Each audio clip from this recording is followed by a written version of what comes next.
Samyutta Nikaya, SN. Translated by Bhikkhu Sujato. Sutta-central.net.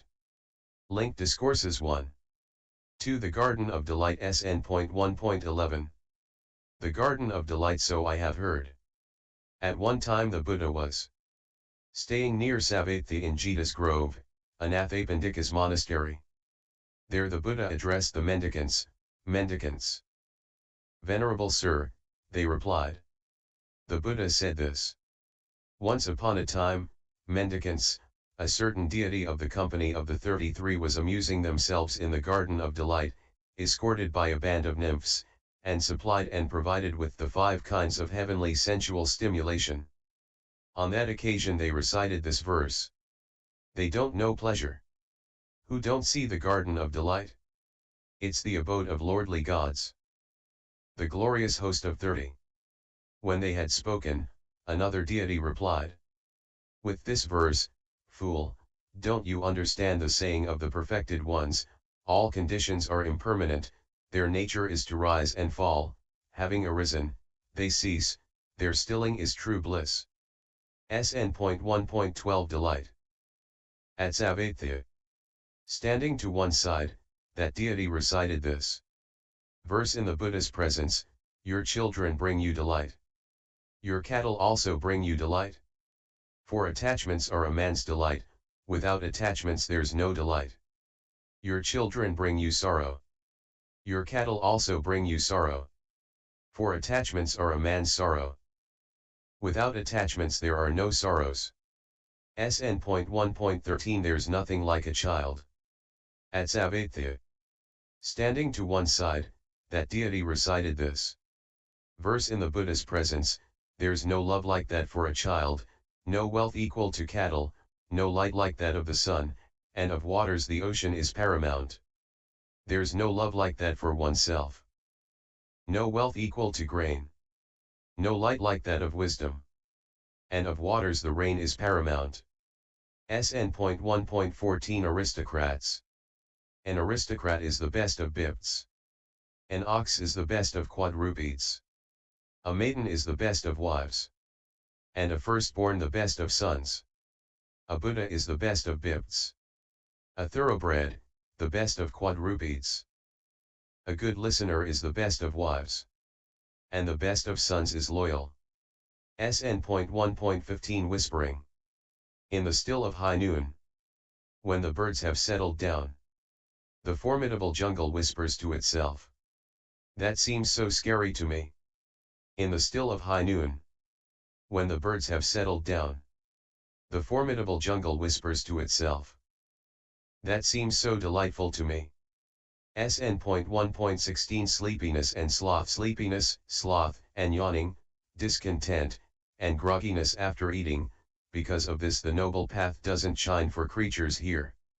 Sleepiness, sloth, and yawning, discontent, and grogginess after eating, when this is energetically fended off, the noble path is purified. SN.1.17 Hard to do. Hard to do, hard to endure, is the ascetic life for the inept. For it has many narrow passes, where the fool founders. How many days could an ascetic live without controlling the mind? They'd founder with each step, under the sway of thoughts. A mendicant should collect their thoughts, as a tortoise draws its limbs into its shell. Independent, not disturbing others. Quenched, they wouldn't blame anyone. SN.1.18 Conscience.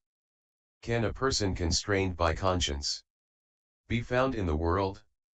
Who shies away from blame, like a fine horse from the whip? Few are those constrained by conscience, who live always mindful. Having reached the end of suffering, they live smoothly in the rough. SN.1.19 Little hut. Don't you have a little hut? Don't you have a little nest? Don't you have any networks? Aren't you free of shackles? Indeed I have no little hut. Indeed I have no little nest. Indeed I have no networks. Indeed I'm free from shackles. What do you think I call a little hut? What do I call a little nest? What do you think I call a network? And what do I call a shackle? You call a mother a little hut, and a wife a little nest. You call children a network, and you tell me cravings a shackle. It's good you have no little hut. It's good you have no little nest. It's good you have no networks. And good that you're free from shackles. SN.1.20 with Samiti. So I have heard. At one time the Buddha was staying near Rajagaha in the Hot Springs Monastery. Then Venerable Samiti rose at the crack of dawn and went to the hot springs to bathe. When he had bathed and emerged from the water, he stood in one robe drying himself. Then, late at night, a glorious deity, lighting up the entire hot springs, went up to Samiti, and, standing in the air, addressed him in verse. Mendicant, you seek alms before you eat? You wouldn't seek alms after eating. But you should eat first, then seek alms. Don't let the time pass you by. I actually don't know the time. It's hidden and unseen. That's why I seek alms before eating. So that the time may not pass me by. Then that deity landed on the ground and said to Samiti, you've gone forth while young, mendicant. You're black-haired, blessed with youth, in the prime of life, and you've never flirted with sensual pleasures. Enjoy human sensual pleasures. Don't give up what is visible in the present to chase after what takes effect over time. I'm not, good sir, I'm giving up what takes effect over time to chase after what is visible in the present. For the Buddha has said that sensual pleasures take effect over time, with much suffering and distress, and they're all the more full of drawbacks.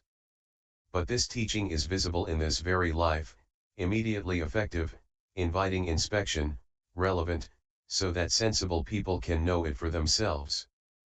But in what way, mendicant, has the Buddha said that sensual pleasures take effect over time, with much suffering and distress, and they're all the more full of drawbacks? And how is this teaching visible in this very life, immediately effective, inviting inspection, relevant, so that sensible people can know it for themselves?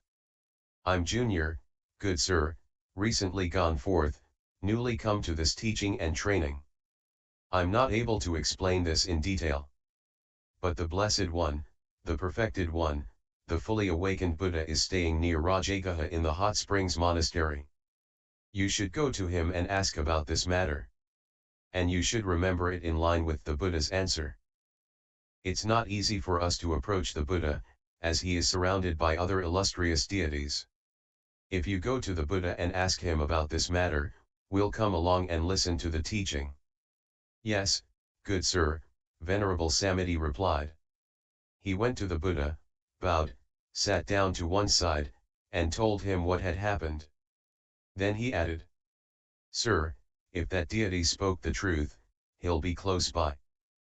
When he had spoken, that deity said to Samiti, Ask, mendicant, ask. For I have arrived. Then the Buddha addressed the deity in verse. Sentient beings who perceive the visible become established in the visible. Not understanding the visible, they come under the yoke of death. But having fully understood the visible, they don't identify as a seer. For they have nothing by which they might be described. Tell me if you understand, spirit. I don't understand the detailed meaning of the Buddha's brief statement. Please teach me this matter so I can understand the detailed meaning. If you think that I'm equal, special, or worse, you'll get into arguments. Unwavering in the face of the three discriminations. You'll have no thought I'm equal or special. Tell me if you understand, spirit. I don't understand the detailed meaning of the Buddha's brief statement. Please teach me this matter so I can understand the detailed meaning. Judging is given up, conceit rejected, craving for name and form is cut off right here. They've cut the ties, untroubled and free of hope. Though gods and humans search for them in this world and the world beyond, they never find them. Not in heaven nor in any abode. Tell me if you understand, Spirit. This is how I understand the detailed meaning of the Buddha's brief statement. You should never do anything bad, by speech or mind or body in all the world. Having given up sensual pleasures, mindful and aware. You shouldn't keep doing what's painful and pointless. And SN_002.